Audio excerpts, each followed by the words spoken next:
They say silence is golden, but Nietzsche would argue silence is sharper than a blade. Imagine a battlefield of words where most people rush to speak, to explain, to defend, and to justify. They scramble to prove themselves, thinking power lies in having the last word. But Nietzsche observed something different. He noticed that the ones who hold the real advantage are those who don't rush, who withhold, who let silence do the heavy lifting. A silent mind unsettles people. It makes them project. They start filling the space with their own doubts, fears, and insecurities. When you refuse to react, when you stand firm without explanation, others are forced to reveal themselves. They expose their assumptions. They show their weaknesses. Nietzsche knew that silence was not emptiness. It was strategy.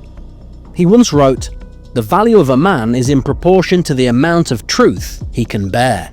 Silence forces people to bear the truth of themselves. Without distraction, without your noise covering theirs, they're confronted with what they really think and feel.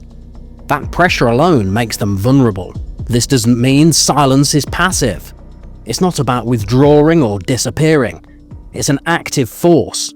The disciplined use of silence is presence. It's a refusal to be dragged into trivial fights or pointless chatter. Nietzsche saw most conversation as noise, a desperate attempt to escape from the weight of existence.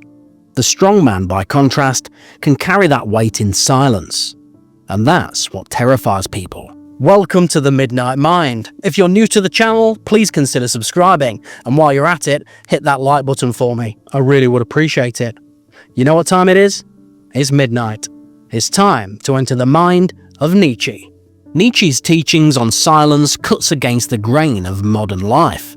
Today, everyone is encouraged to share, post, explain, and defend their point of view instantly. We live in an age where attention is currency, and silence looks like poverty. But Nietzsche would laugh at this illusion. To him, the richest man in the room is the one who doesn't need to speak, the one who can watch, absorb, and wait. Why? Because speech is a commitment. Every word ties you down. The moment you declare, you give the world a weapon to use against you. Silence, on the other hand, keeps you free. It allows you to adapt, to shift, to remain unpredictable. Nietzsche admired this quality because it mirrored nature itself. Powerful, but not always loud. Think of the mountains. They don't need to shout to command respect. Their silence is their dominance. The strongest individuals carry themselves the same way. They don't advertise their every move. They don't explain their every choice. Their silence creates mystery, and mystery is power. When people don't know your full hand, they cannot predict your play. Nietzsche would say that most people waste their lives proving themselves to others. They exhaust themselves in the noise of arguments, gossip, and self-promotion. But the one who restrains himself, the one who speaks rarely and deliberately, rises above this chaos. He becomes untouchable. Why does silence work so well? Why does it make people uneasy? Nietzsche understood that human beings crave certainty. We want signals, feedback, a mirror to confirm how we're being received. When you strip that away and meet people with silence, you deny them the comfort they rely on. Think about any uncomfortable pause in conversation. The silence feels heavier than words. People rush to fill it, often revealing more than they intend. This is where silence transforms into strategy. While others expose their motives, fears, and insecurities, the silent observer learns everything without giving anything away. Nietzsche would call this a higher form of intelligence, the ability to perceive without being forced to perform. Silence magnifies perception. When you aren't distracted by preparing what to say next, you actually listen. You notice tone, choice of words, hesitation. You pick up on body language. You start to see the cracks in the mask people wear. This is why silence unnerves, because while they're busy filling the void with noise, you're dissecting every piece of it. And when you do speak, even a single word carries far more weight. Nietzsche believed that most people are terrified of silence because silence is confrontation with themselves. When left without noise, they start to feel their own emptiness. They realize how much of what they say and do is performance, a shield against the raw truth of existence. This is what he meant when he wrote about man's inability to sit quietly with himself. To Nietzsche, silence was a test of strength. Only the strong can endure it. Only the strong can use it.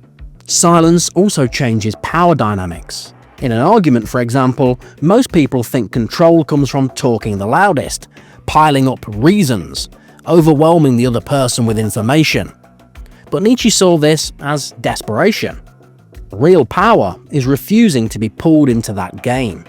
Real power is letting the other reveal their entire arsenal while you remain unshaken. By the time you finally decide to speak, the battle is already won, because they've exposed themselves completely and you've given them nothing to work with. There's also something about silence that bends time.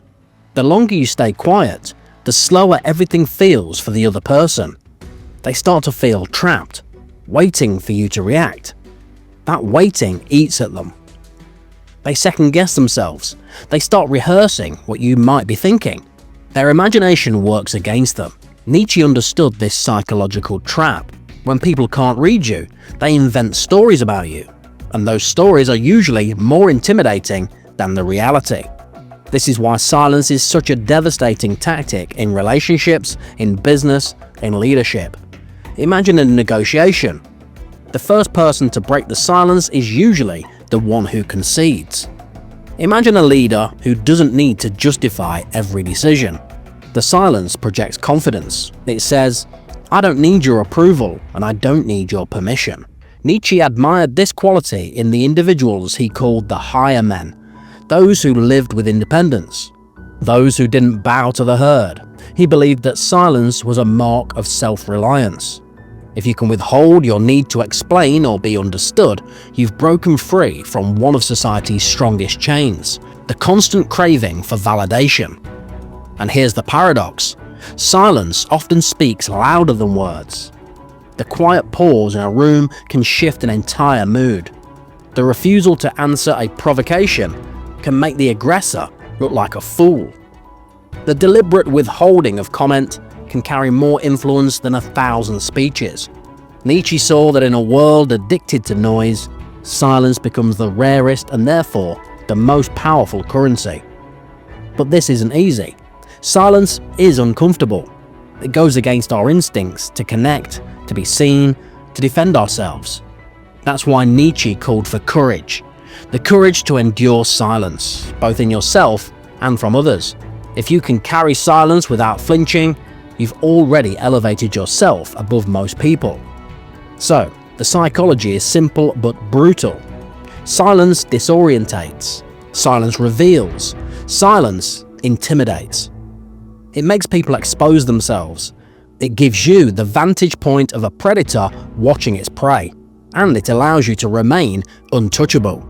Nietzsche's point is that true strength doesn't need to announce itself. It can stand in silence and the world bends around it. We've seen why silence unsettles people and why Nietzsche considered it a mark of strength. But how do you actually use it in your daily life? How do you turn silence into a weapon rather than an awkward accident? Start with conversations. Most people interrupt, rush, and finish each other's sentences. Break this pattern. Slow down.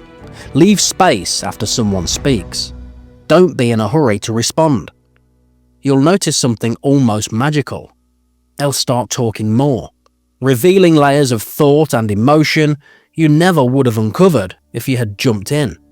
In that silence, you'll learn what truly drives them. Try it in arguments.